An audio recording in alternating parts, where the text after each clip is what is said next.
Kasus pengeroyokan yang viral di media sosial akhirnya diungkap Polsek Denpasar Utara. Ternyata transaksi penjualan mobil antara pelaku dan korban bukanlah modus penipuan, melainkan hanya sebagai pancingan.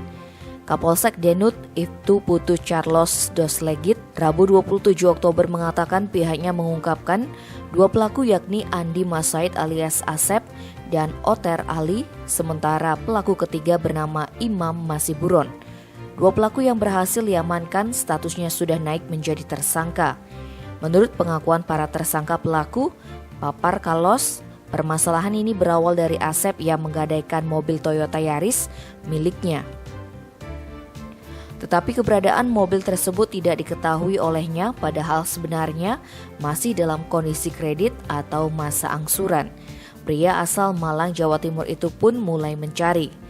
Orang terakhir yang diketahui membawa kendaraan tersebut adalah korban Imade Pandewindu Merta. Namun korban sangat susah dihubungi oleh Asep sehingga menduga mobilnya sudah dijual korban kepada orang lain dengan mengganti plat nomornya. Akhirnya tersangka mengatur strategi untuk memancing korban. Lanjut dijelaskan tersangka kemudian dibantu temannya Oter Ali dan Imam sengaja menyewa mobil Toyota Innova Reborn dengan surat-surat lengkap dari rental untuk ditawarkan kepada korban dengan harga murah. Umpan pun disambar, Pandewindu bersedia membeli mobil tersebut seharga 75 juta rupiah. Korban dan pelaku sepakat bertransaksi di depan kantor Dinas Pekerjaan Umum dan Penataan Ruang Denpasar, tepatnya di Jalan Purnawarman, Denpasar Utara, Senin 25 Oktober. Ketika bertemu, keduanya melanjutkan obrolan di minimarket dekat TKP. Sementara siasat masih dijalankan dengan korban menyerahkan uang muka sebesar 55 juta rupiah. Bukannya diberi mobil, Pandewindu langsung ditanyai mengenai keberadaan mobil Asep yang digadaikan tersebut. Alhasil ketegangan pecah dan korban meminta balik uangnya. Sedangkan pelaku kekeh ingin jawaban. Perselisihan pun tak terhindarkan sehingga temannya yakni pelaku lain langsung membantu. Agar memperoleh jawaban mengenai keberadaan mobil, Asep memaksa korban ikut ke mobil sewaan yang dibawa pelaku.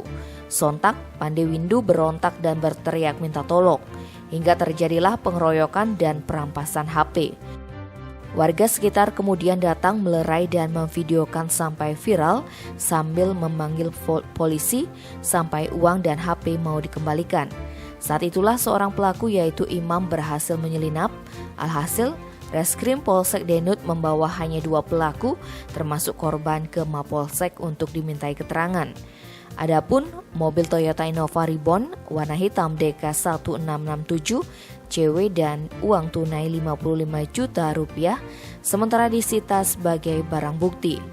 Namun di Polsek ternyata malah terjadi perdamaian. Korban awalnya meminta damai dan menyelesaikan masalah secara kekeluargaan. Tim Bali Express melaporkan.